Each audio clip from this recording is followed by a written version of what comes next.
হাসির রাজাবাবুর চ্যানেলের পক্ষ থেকে আপনাদের জানাই প্রণাম, ভালোবাসা ও শুভেচ্ছা।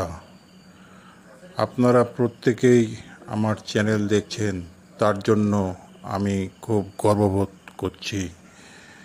কিন্তু আপনারা যদি লাইক, শেয়ার, কমেন্ট, সাবস্ক্রাইব করেন তাহলে আরও খুশি হব। যাই হোক, এতদিন তো হাসির সব সিন দেখলেন, আজকে আপনাদের জন্য নিয়ে এসেছি একটা খুবই দুঃখের সিন। আপনারা দেখুন, ভালো লাগবে। যদি ভালো লাগে লাইক, কমেন্ট, শেয়ার করে জানাতে ভুলবেন না।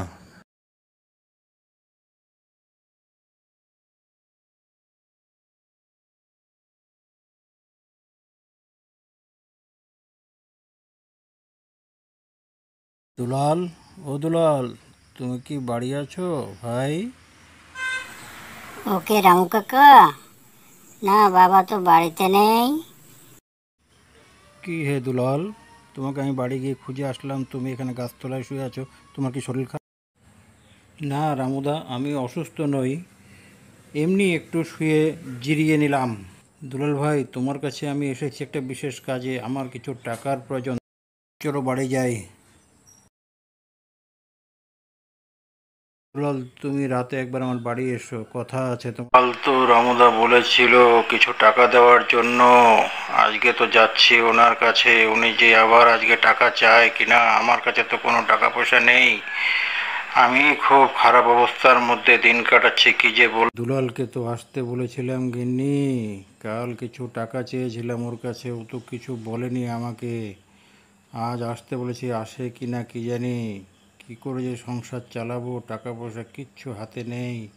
আমি তো ভেবেই পাচ্ছি না কি করি। ঘরে এক মুঠো চাল নেই, কোনো সবজি নেই, কি দিয়ে খাবে, বাচ্চাগুলোকেই বা কি খেতে দিবে। আমি তো ভীষণ চিন্তায় আছি গিন্নি।